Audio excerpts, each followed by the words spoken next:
उस कोठे पर जो भी आता समा उसे यही उम्मीद लगाए रखती कि वह उसकी मदद करेगा और उसे वहां से निकाल कर ले जाएगा, मगर कोई उसकी फिक्र नहीं करता था और अपना मतलब निकाल कर चला जाता था।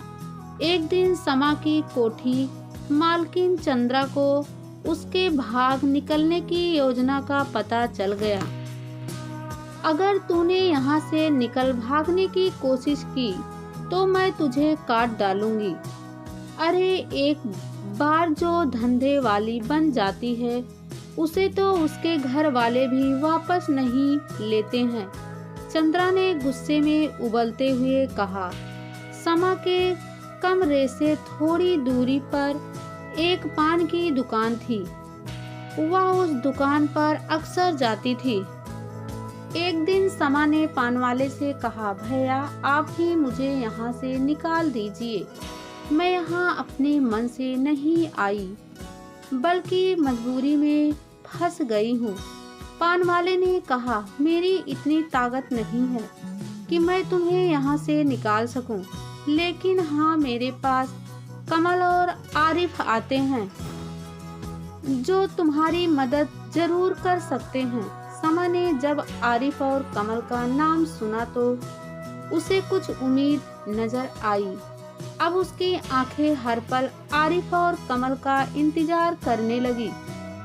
एक शाम को आरिफ और कमल पान की दुकान पर आए तो समा भी दुकान पर पहुंच गई। समा बगैर किसी हिचक के उनसे फरियाद करने लगी, भैया मैं यहाँ से निकलना चाहती हूँ। आप ही मुझे जैसी बेसहारा और मजबूर लड़की की मदद कर सकते हैं। मैं आपके पास बहुत उम्मीद लेकर आई हूँ।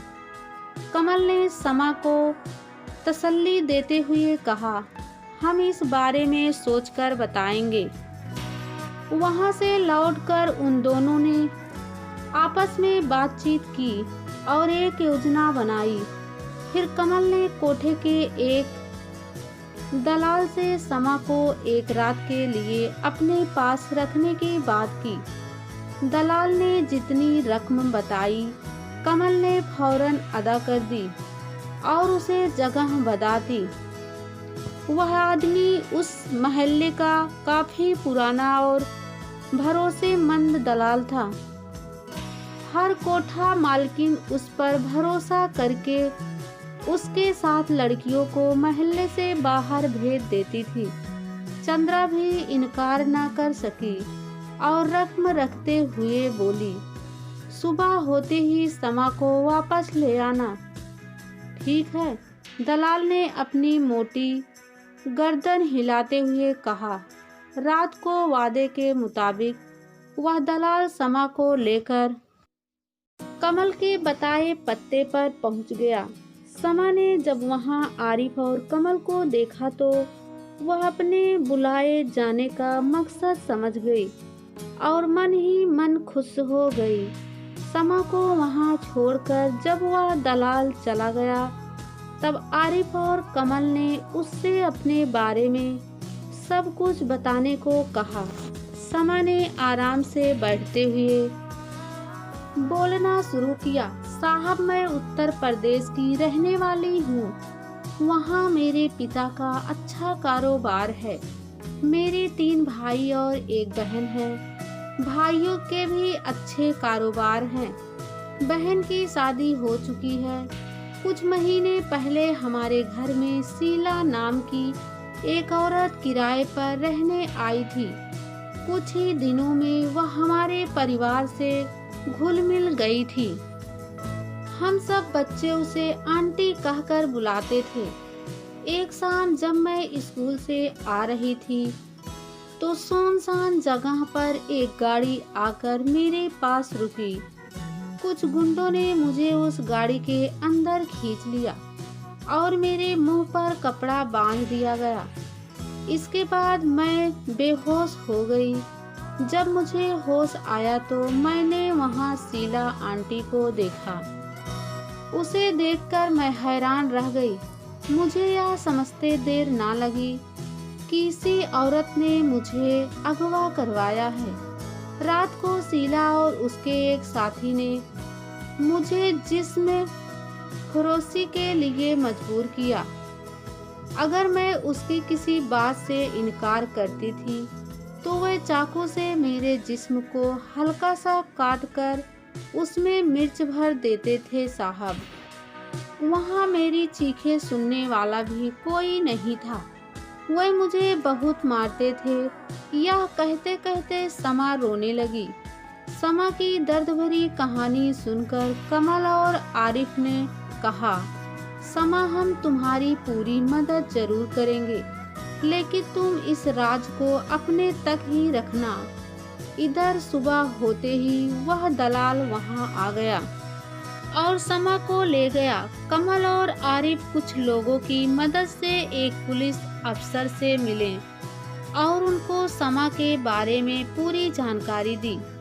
उनकी बातें सुनकर पुलिस अफसर ने कहा, ठीक है, हम छापा मारकर लड़की को वहां से निकालते हैं। पुलिस कोठे पर छापा मारकर समा के साथ चंद्रा और कई दलालों पकड़ लाई। थाने में आकर पुलिस अफसर ने समा से पूछताछ शुरू की। इस पर समा ने पुलिस अफसर को जो बताया उसे सुनकर आरिफ और कमल के होश उड़ गए। उसने बयान दिया, साहब मैं यहाँ अपने मर्जी से यह धंधा करती हूँ। समा का बयान सुनने के बाद पुलिस अफसर ने कमल और आरिफ को डांटते हुए कहा कि दोबारा इस तरह पुलिस को परेशान करने की कोशिश की तो बहुत बुरा होगा। उन्होंने समा को चंद्रा के साथ भेज दिया। कई दिन बाद कमल जब उसी गली से गुजर रहा था तब समा उसे रोककर रोने लगी। वह बोली, चंद्रा को हमारी योजना के बारे में पता लग गई थी।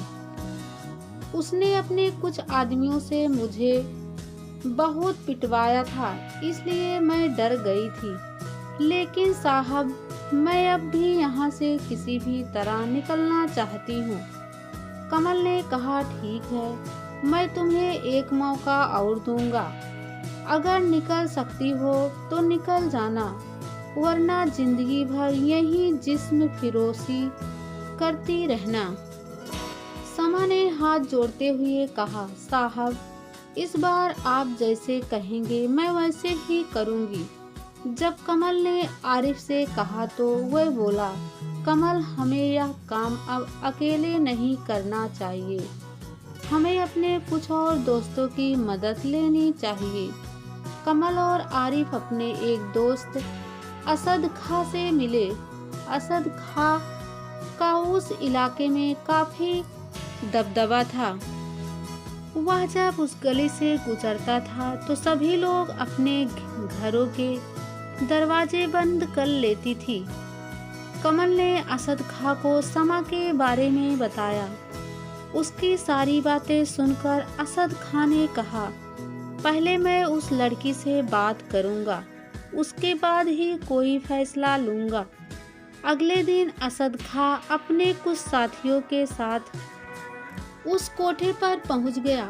असद खां ने समा का कमरा खुलवाया। समा ने उसे बैठने को कहा, लेकिन असद खां ने रौबदार आवाज में कहा, मैं यहाँ बैठने नहीं आया हूँ, मुझे कमल ने भेजा है। असद खां के मुंह से कमल का नाम सुनते ही समा सब कुछ समझ गई। क्या तुम यहाँ से जाना चाहती हो? असद खां ने उससे पूछा। हाँ, मैं यहाँ से निकलना चाहती हूँ। अगर आप लोग ने देरी कर दी तो मुझे 1 से 2 दिन में कहीं दूर भेज दिया जाएगा। समा ने रोते हुए कहा, मैं तुम्हें यहाँ से निकाल दूंगा, मगर याद रखना कि इस बार तुम पुलिस के सामने अपना बयान मत बदलना। अगर तुमने ऐसा किया तो मैं तुम्हें पुलिस थाने में ही गोली मार दूंगा। समा ने रोते हुए कहा, मैं थाने नहीं जाऊंगी, मुझे पुलिस से डर लगता है। अच्छा, मैं तुम्हें थाने नहीं ले जाऊंगा, लेकिन तुम्हें अदालत में बयान देना होगा। समा ने हाँ में अपना सिर हिला दिया। देखो लड़की, मैं तुम्हें इस कोठे से खुलेआम निकाल कर ले जाऊंगा। किसी माई के लाल में इतनी हिम्मत नहीं जो मुझे रोक सके। असद खां की बातों से समा को यकीन हो गया कि वह उसे यहाँ से जरूर निकाल ले जाएगा। असद खां जब समा का हाथ पकड़कर कमरे से बाहर ले आया तो पूरे कोठे में सन्नाटा छा गया। किसी बदमाश या दलाल की उससे बात करने की हिम्मत ना हो सकी। असद खां समा को एक वकील के साथ अदालत में ले गया। समा मजिस्ट्रेट के सामने फूट फूट कर रोने लगी। उसने उन्हें अपनी सारी कहानी सुना दी और अपने जिस्म के जख्मों के निशान भी दिखाए। समा की दर्द भरी कहानी सुनकर मजिस्ट्रेट ने फौरन पुलिस को हुक्म दिया कि चंद्रा और उन लोगों को गिरफ्तार किया जाए जिन्होंने इस लड़की पर जुल्म किया है। मजिस्ट्रेट के हुक्म पर पुलिस ने फौरन गिरफ्तारी शुरू कर दी। बाद में मजिस्ट्रेट ने हुक्म दिया कि पुलिस की निगरानी में समा को उसके घर भेज दिया जाए।